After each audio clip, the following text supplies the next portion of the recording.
सो ये जो 4 एक्सरसाइज है इससे आपको इजी लेवल, टफ लेवल और प्रीवियस ईयर क्वेश्चन का पूरा आइडिया मिल जाता है। बाद में टेस्ट सीरीज जो है, एलन का टेस्ट सीरीज बेस्ट है। Last 7 years I have been teaching to a particular batch of students. Every year batches are passing out. तो हर साल मैं देख रहा हूँ कि जो भी 25 स्टूडेंट्स रहते हैं हमारे पास, उसमें से कम 5 to 6 students they go to IIT and at least 10 to 15 student they go to NITs. ये आईआईटी लेवल मतलब JW advance level, NIT level मतलब जेडब्ल्यू मेंस का एग्जाम। और बाकी के लोग ऑफ कोर्स ये 25 बोल रहा हूँ मैं जेडब्ल्यू का बैच। और अगर सीईटी का बैच है तो उसमें 50 स्टूडेंट रहते हैं। उसमें से कम 30 स्टूडेंट बहुत अच्छे कॉलेज में जाते हैं महाराष्ट्र सीईटी के एग्जाम थ्रू। ठीक है। सो this is JW batch and this is CET batch. this has been my experience that if we solve this much variety, इसके साथ साथ स्टूडेंट्स खुद सिंगेज पब्लिकेशन का जो 5 अलग अलग बुक आते हैं मैथ्स के एडवांस लेवल के, वो भी सॉल्व करते हैं। That's all. If you do this much I guarantee you, even ये 5-6 स्टूडेंट जो आईआईटी को जाते हैं वो ये सब कुछ करते हैं। ओके, जो मेंस लेवल जो सब कुछ नहीं करते, खाली जितना नोट्स बताए उतना करते हैं, सिंगेज छोड़ के इतना भी करते हैं, तो उनको एनआईटी तो मिल ही जाता है। और महाराष्ट्र सीटी जो लोग टारगेट का बुक और अरिहंत का टेस्ट पेपर ये दोनों प्रिपेयर करते हैं, that's all, they get very good marks in Maharashtra CET. Even above 99 percentile मिले हैं इस साल तो। ऑफ कोर्स आपको जैसे पता है कि फाउंडेशन हम इसीलिए स्टार्ट करते हैं बिगिनिंग से, ताकि आपका प्रिपरेशन हो जाए।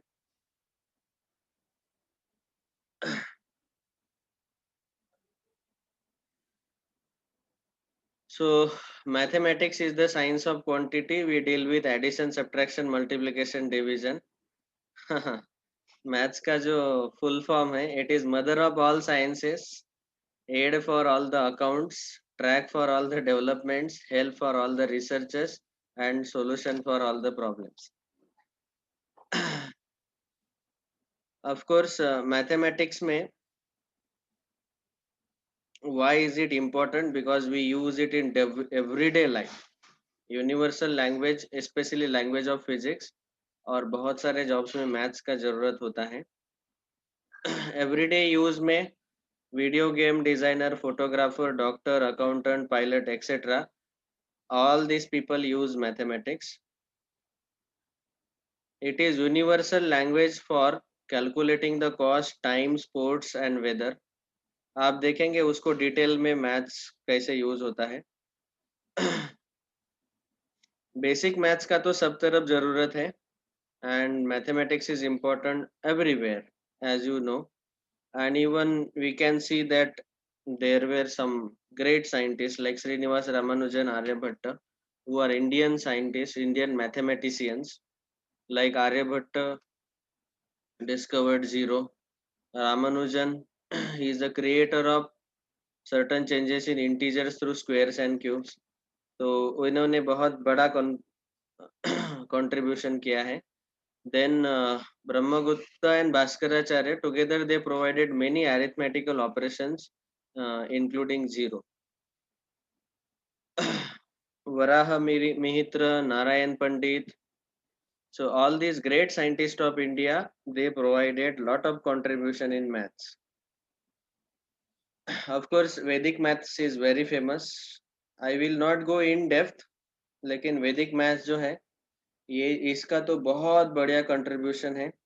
वैदिक मैथ्स में बहुत स्पीडीली हम मैथ्स को सॉल्व कर सकते हैं। जैसे यहाँ पे कुछ एग्जांपल्स दिए हैं, multiplication. I won't discuss this in detail, okay. We can solve squares, cubes in very fast way. उसमें से कुछ शॉर्टकट हमने फाउंडेशन में डिस्कस किए हैं, if you remember last year. Now let me directly jump to different branches of mathematics. So functionally there are 5 branches of maths. Algebra, geometry, ये दो आपको पता है पहले से, 9th स्टैंडर्ड में आप पढ़ते हो। Then trigonometry, calculus and statistics. Okay, इस ज्योमेट्री में 3D ज्योमेट्री भी आता है और 2D ज्योमेट्री बोथ। ओके, सो अभी ये सब क्या है? तो पहला है हमारा algebra. So algebra is related with actually constants and variables. Specifically, we use it for interest rates, मतलब बैंकिंग सेक्टर में यूज होता है, पॉपुलेशन स्टडीज, बैक्टीरियोलॉजिकल स्टैटिस्टिक्स। तो algebra is used there. then we use it in conversion of equations and business economy, मतलब commerce sector में algebra का बहुत use होता है। then trigonometry, we use trigonometry for calculating different slopes, heights of tower, distance of seashore from point, angles of a street lamp, etc. तो ये एकदम simple simple applications यहाँ पे नोट डाउन करके दिए हैं। Geometry, we use geometry, especially points, lines, angles, figures, and then three-dimensional geometry also. We use in typography, timber processing, computer graphics. आपको पता है 2D graphics, 3D graphics, textile layout, मतलब जो हम कपड़े बनाते हैं। देन कैलकुलस, कैलकुलस के मेन दो पार्ट है, डिफरेंशियल एंड इंटीग्रल कैलकुलस, और लास्ट पार्ट पांचवा statistics. We use it in weather forecast, insurance, genetics, political survey. अभी मैथ्स के हमने टोटल 6 बुकलेट्स बनाए हैं, and in we whole year we will study only this booklets.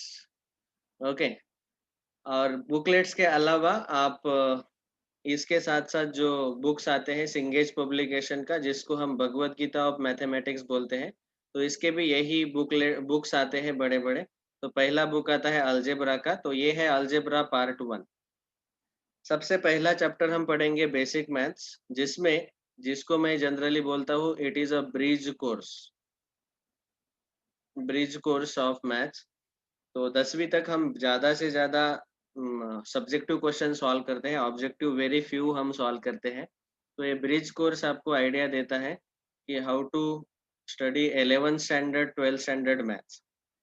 Then in this algebra part 1 booklet number 1, ये पहला booklet है, इसमें ये 6 सब टॉपिक रहेंगे, basic maths, then quadratic equation, progression and sequence, complex number, mathematical logic, statistics. And if you remember, जैसे हमने foundation में ये पहले 3-4 टॉपिक इंक्लूड किए हैं, बेसिक मैथ्स, देन क्वाड्रेटिक, इसमें इनइक्वालिटीज है, बेसिक इनइक्वालिटीज, और लॉगरिथम है। तो वो 2 चैप्टर मैंने डाले हैं फाउंडेशन में। Quadratic equation is also done in, then progression and sequence, then complex number is also there, and then trigonometry is there. तो ये है पहला booklet. Booklet number 2 we have binomial, permutation, combination, probability. Booklet number 3 straight line, circle, conics. Booklet number 4 we have differential calculus. Booklet number 5 integral calculus, integration, ये physics में आपको sir ने पढ़ाया होगा। And booklet number 6 trigonometry. तो ये 6 booklet है जिनको हम पूरे 2 साल पढ़ने वाले हैं 11th एंड 12th स्टैंडर्ड में। ये जो 6 बुकलेट्स हैं, इनके word files and PDF files are available with me. I will send all of you PDFs. So these are the 6 booklets as shown here.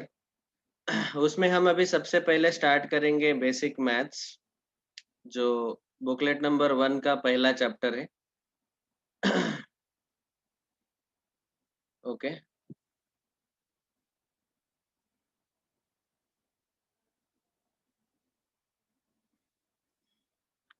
इस पर्टिकुलर ये जो है ये सीरीज ऑफ बुकलेट्स है जो JEE mains and advance cover करेगा, and Maharashtra CET also.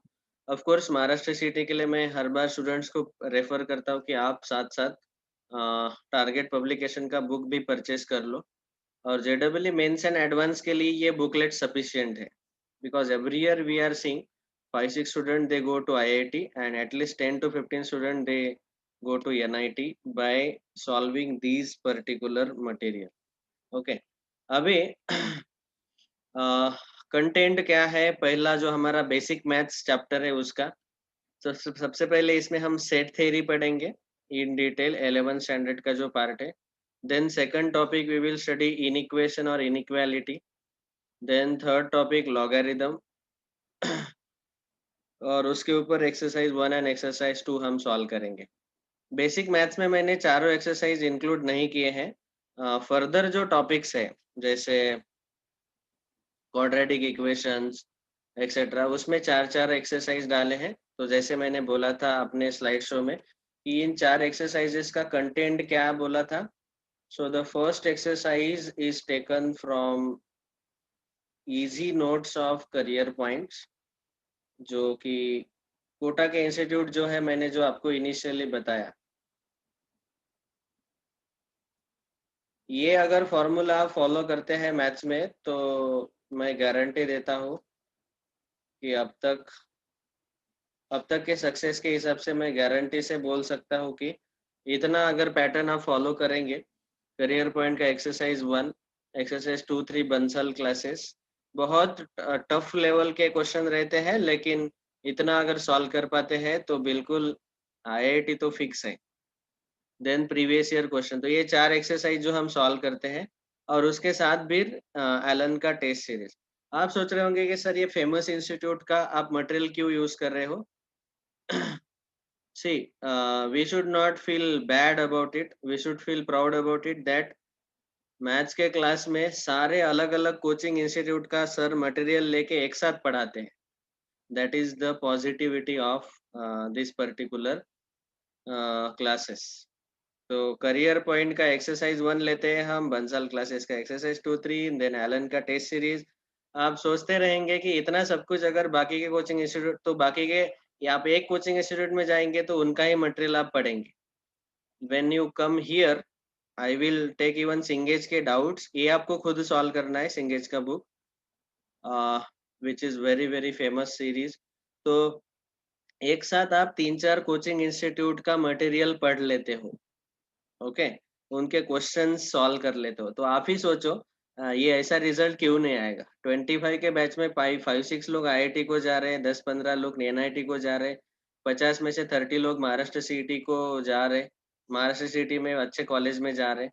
So that means this is very very clear फंडा, क्योंकि यहाँ पे एक साथ, और मैं कभी भी ऐसे नहीं बोलता कि मेरा ही क्लास ज्वाइन करो. I am trying to tell all of you that ये जो डिसाइड किया है हमने, ये प्रूवन फॉर्मूला है पिछले 10 साल से. अभी मैं 7 साल से पढ़ा रहा हूँ, तो पिछले 7 साल से ये ऐसा रिजल्ट कांस्टेंट आ रहा है. ओके. लेकिन प्रॉब्लम ऐसा है कि मैथ्स लेने वाले जो स्टूडेंट है, जो जेडब्ल्यू के 25 स्टूडेंट में लेता हूँ, उसमें क्या होता है, अभी आपको हालांकि दिखेंगे 3-4 स्टूडेंट ही यहाँ जूम में, but that is a separate batch. तो 25 स्टूडेंट में से पढ़ाई एक्चुअल करने वाले वो 7-8 लोग ही रहते हैं, तो उसमें 5-6 लोग ही आईआईटी को जाते हैं. That is my experience. So ये इसका पॉजिटिविटी आप देखो कि 3-4 कोचिंग इंस्टीट्यूट का एक साथ मटेरियल यहाँ पे हम प्रोवाइड कर रहे हैं. ओके. तो बेसिक मैथ्स में सबसे पहला चैप्टर है हमारा सेट थ्योरी.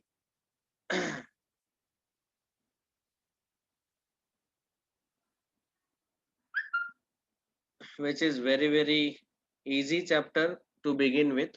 इस चैप्टर को जब मैं बिगिन करता हूँ तो बहुत सारे स्टूडेंट को अच्छे से समझ में आता है, और थोड़ा इजी से स्टार्ट करते हैं तो स्टूडेंट गियर अप करते हैं.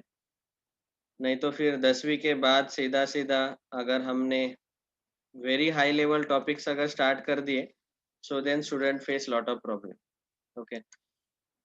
तो यहाँ पे जो बुकलेट पहला है हम स्टार्ट कर रहे हैं, उसमें पहला चैप्टर बेसिक मैथ्स.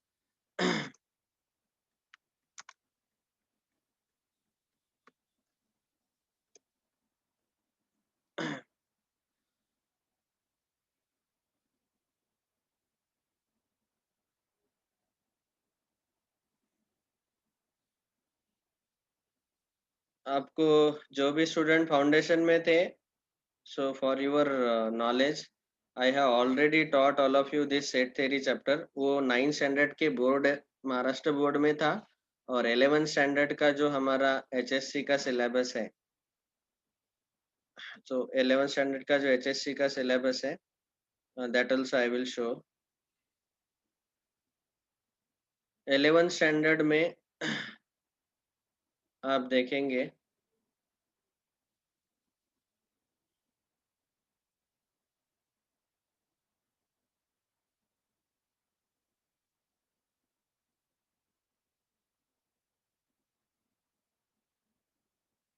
कि ये जो पार्ट 1 है मैथ्स का, इसमें है पहले 3 चैप्टर ट्रिग्नोमेट्री के, डिटर्मिनेंट मैट्रिसेस अलजेब्रा का पार्ट है, straight line circle conics coordinate geometry का पार्ट है, एंड दिस इज स्टैटिस्टिक्स।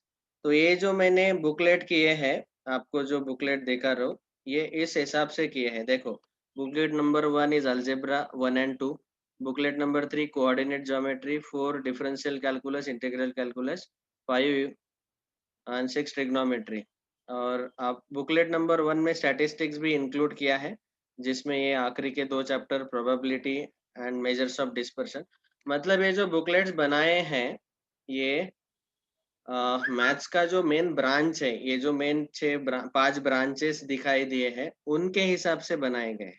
ठीक है, तो therefore you will find out कि ये जो चैप्टर्स हैं हम इसी सीक्वेंस में नहीं पढ़ेंगे, लेकिन हाँ, वो सारे चैप्टर 11th स्टैंडर्ड में जो है वो पूरे कवर हो जाएंगे। और 11th HSC का बुक मैं इसीलिए दिखा रहा हूँ कि आपको पता रहना चाहिए कि कौन सा चैप्टर कौन से ब्रांच में घुस गया। ओके, अभी यहाँ पे आप देखेंगे कि सेट रिलेशन फंक्शंस ये है। तो सेट चैप्टर अलजेब्रा पार्ट 1 में अभी मैं कवर करने वाला हूँ। रिलेशंस एंड फंक्शन, ये जो चैप्टर है आप देखेंगे, that is there in function chapter, relation and function chapter, this is there in differential calculus, क्योंकि वो डिफरेंशियल कैलकुलस का पार्ट आता है। Like this you will see all the chapters included in our booklets. तो इसमें के जो set theory का पार्ट है वो हम पहले स्टार्ट कर रहे हैं, which is there in our basic maths booklet. तो ऑफ कोर्स मैं हालांकि ओनली फर्स्ट बुकलेट का PDF आपको भेजूंगा, एंड उसमें से हम पहले सेट थ्योरी डिस्कस करेंगे। सेट क्या है? सो 11th स्टैंडर्ड में भी ये चैप्टर आपको था। What is the definition of set? सेटला आपण मराठीत म्हणतो संच. It is a collection. But that particular collection is, हाँ पूजा बोलो, collection of, It is a collection of well-defined objects. Very good. अभी आप ही सोच रहे होंगे कि ये मेघा को तो पता ही है, मेघा का भी ये चैप्टर हो चुका है फाउंडेशन में। ये पूजा चौहान 8th स्टैंडर्ड के फाउंडेशन की स्टूडेंट है, तो उनको पहले से ही ये चैप्टर पढ़ा दिया, collection of well defined objects. तो इसमें आपको पता है कि वेल डिफाइंड का मीनिंग रहता है कि we should be able to make the list of all the objects, so listable. Then Listable. we should be able to make the list of all the objects first of all. तो list बनाते आना चाहिए जो भी objects हैं। अगर list बनाते आया तो तभी हम बोलते हैं कि those objects are well defined. Okay, जैसे यहाँ पे एक सेट दिया हुआ है which is a set of vowels in English AEIOU, इसका हम लिस्ट बना सकते हैं। Okay, it should be listable. अगर लिस्टेबल बोलते हैं तो इस वर्ड में सब कुछ आ जाता है, बाकी के वर्ड्स बताने का जरूरत नहीं है, लेकिन फिर भी that we have to discuss. The collection well defined का मीनिंग है listable, that is first point. The second point is, बोलो किसी को पता है?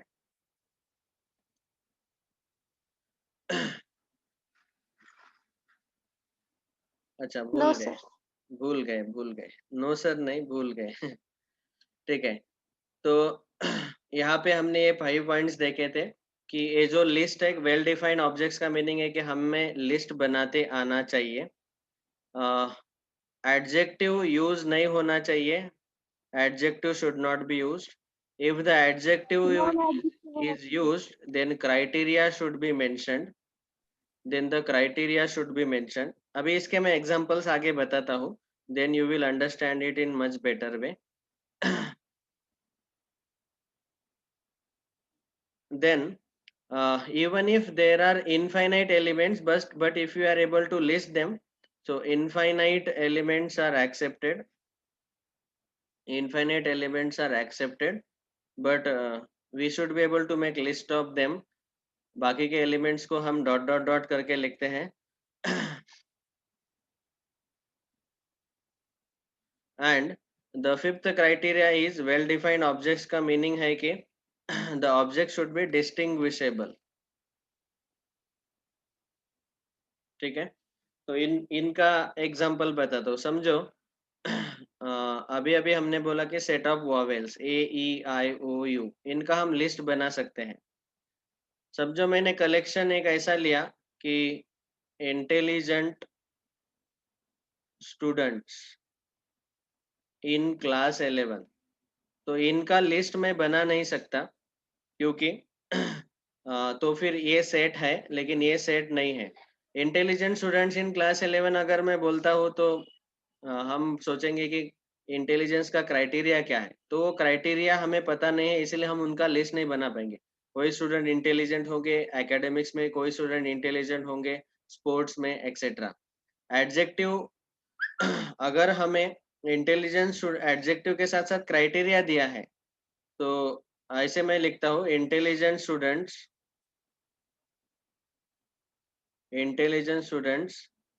इन class 11 in maths as per marks, उनके मार्क्स के हिसाब से. तो अभी हम इनका लिस्ट बना सकते हैं. जिसको 100 आउट ऑफ 100 मार्क मिले वो लिस्ट में पहले आएगा, जिसको उससे कम मार्क मिले ऐसे रिड्यूस होते जाएगा, तो हम लिस्ट बना सकते हैं. Infinite elements are accepted, like we can make the list of all natural numbers. This is also a set. A भी एक सेट है, ए भी सेट है. डिस्टिंग्विशेबल मतलब अलग अलग ऑब्जेक्ट्स रहने चाहिए. अगर मैंने आपको ऐसे बोला कि कलेक्शन ऑफ व्हाइट चॉक्स, अभी चौक का मैंने बॉक्स आपके हाथ में दे दिया, तो सारे चौक एक जैसे ही दिखते हैं, दिखने में उनका मेकिंग एक ही जैसा रहता है. तो ये सारे चॉक्स को हम कलेक्शन बोल सकते हैं लेकिन सेट नहीं बोल सकते. ऑब्जेक्ट जो है वो अलग अलग दिखने चाहिए, डिस्टिंग्विशेबल होने चाहिए. ओके. या फिर हम बोल सकते हैं weight of students in the class. हमारे क्लास में जो स्टूडेंट्स का वेट है, अ, जैसे फॉर एग्जांपल जनरली 11 स्टैंडर्ड के स्टूडेंट्स का एवरेज वेट 40 के ऊपर और 60 के नीचे रहता है, तो 41.5 46.7 ऐसा जो वेट का हमने कलेक्शन किया, this is also actually a set, क्योंकि यहाँ ऑब्जेक्ट जो है हर एक वेट डिस्टिंग्विशेबल है, अलग अलग है. Okay, so this is called as well defined objects. उनका हमें लिस्ट बनाते आना चाहिए. एडजेक्टिव वहां पे नहीं रहना चाहिए. जैसे इंटेलिजेंट एडजेक्टिव था तो वो उनको हम सेट नहीं बोल सकते. वैसे हम बोल सकते हैं beautiful girl in the cinema, तो उस सिनेमा में आप ब्यूटीफुल गर्ल का लिस्ट नहीं बना पाएंगे क्योंकि that is an adjective. You can not define beauty, उसका क्राइटेरिया नहीं बता सकते. बट यहाँ पे एडजेक्टिव साथ साथ क्राइटेरिया अगर दिया है कि intelligent students in class 11 as per marks, so we can make the list of all of them. Infinite elements are accepted and distinguishable मतलब अलग अलग एलिमेंट्स हम उसमें ले सकते हैं. तो अभी जो सेट है, set is denoted by capital letters.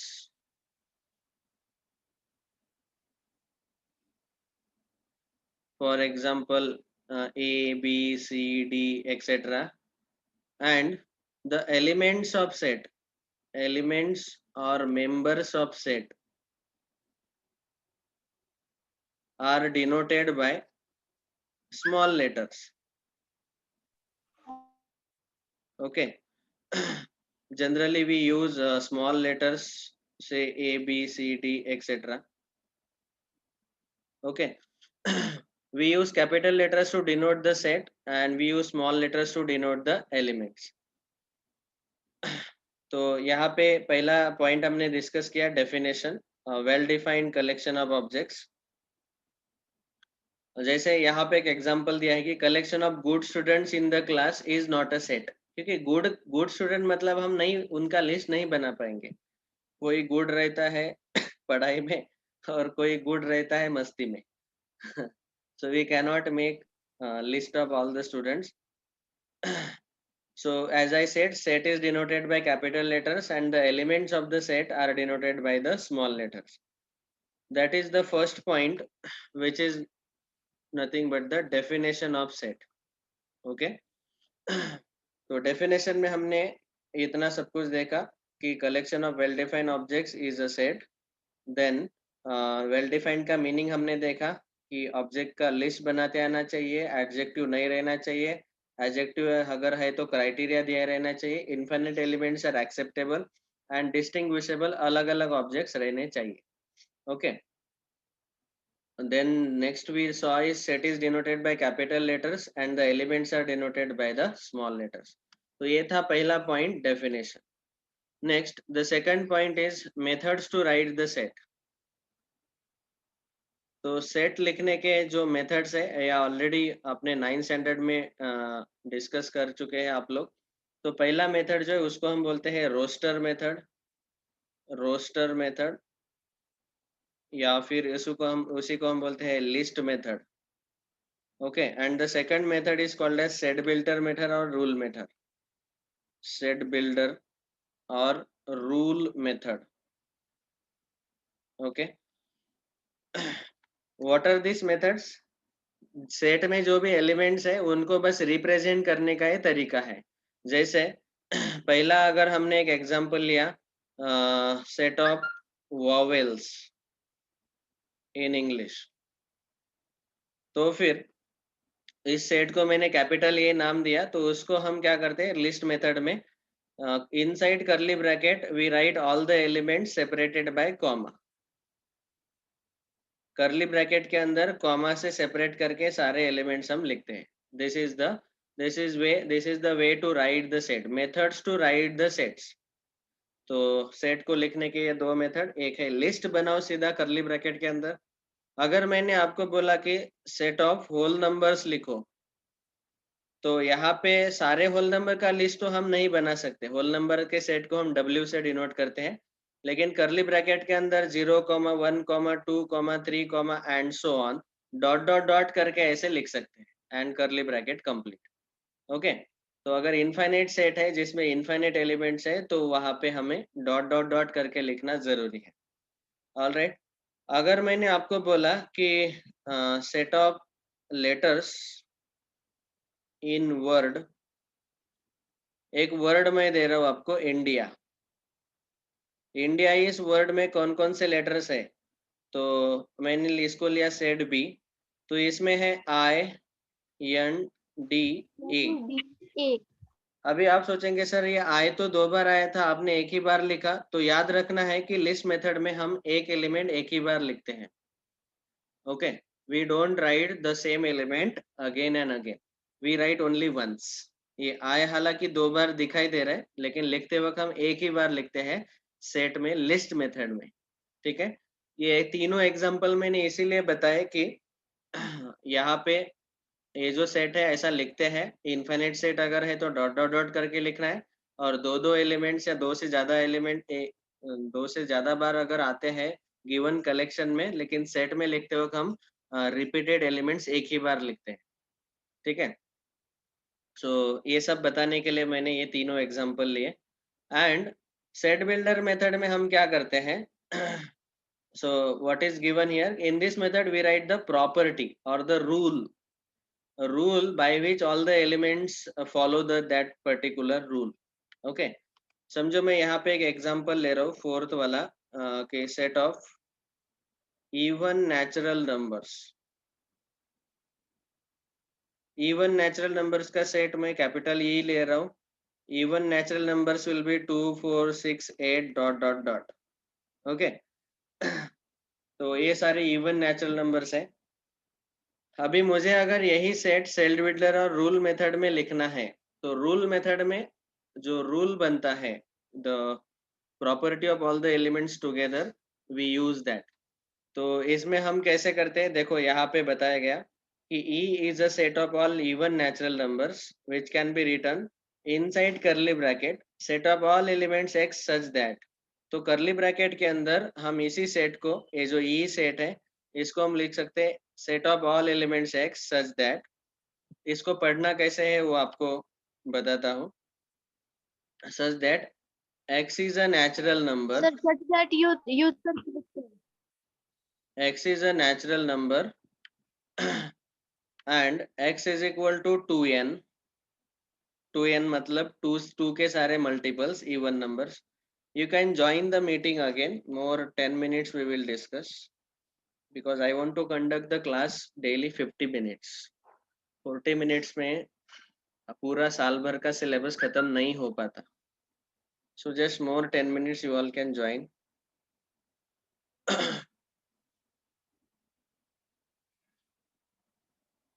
sir, हाँ बोलो। सर हम ऐसे भी लिखते हैं ना, लिख सकते हैं ना, x such that x belongs to natural numbers। हाँ हाँ, बिलोंग टू का सिंबल मैंने अभी एक्सप्लेन नहीं किया है,